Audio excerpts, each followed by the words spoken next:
PM Sir Raymart na aparato mas wala PPT. Then nakaload na yan ng electric fan yan, clip fan. Then meron tayo ditong testing na solar panel 200 watts yan. Then syempre nilagyan natin ng MC4, ready to connect na lang yan sa PV wire mo no, kung sakaling magkaroon ka ng PV wire, solar panel at battery. So ready na yan. So i-detach ko lang yan, pwede mo na ikabit yan.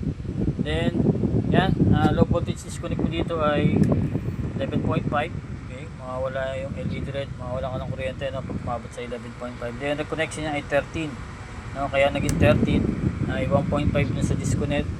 Then 11.5 yung disconnect mo no, reconnect set is 1.5. So kaya i-total mo yun o i-add mo yung 11.5 sa 1.5 is 13 volts ang reconnection. Iilaw uli LED red, magkakaroon ka uli ng kuryente gano'n no, chinarge mo sa umaga. So yan, ngayon nag-harvest tayo ng 28 watts. Okay. Then voltage dito is 13 no. Then dito nagdi-difference talaga, may difference siya konti. Huwag mo intindihin. Then dito yung blower natin ay automatic, iikot yan pag nag-init, then pati dun sa mismong inverter no, sabay sila pag mag-init saka lang iikot. So variable lang ikot niyan. Then yan, kuha tayo pa isang load no to. So pwede ka nga dito magsabay ng TV electric fan at daytime no, lalo na kung 200 watts yung solar panel na gagamitin mo. Then battery up to 100 Ah no, na problema yan. Okay. Yan.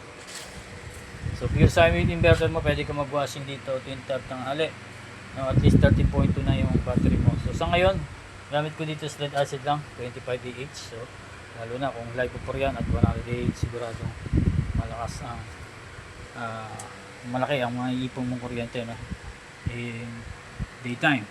Yan, so dalawa sa yung load nya no. So pasip ko na sa ito today. Then yun, so konting tutorial. Pagpapatayin mo, unahin mo yung solar panel no, wala yung mga reading nyan. So magsisiro yung pin yan. Okay, ampere 0, wattage 0.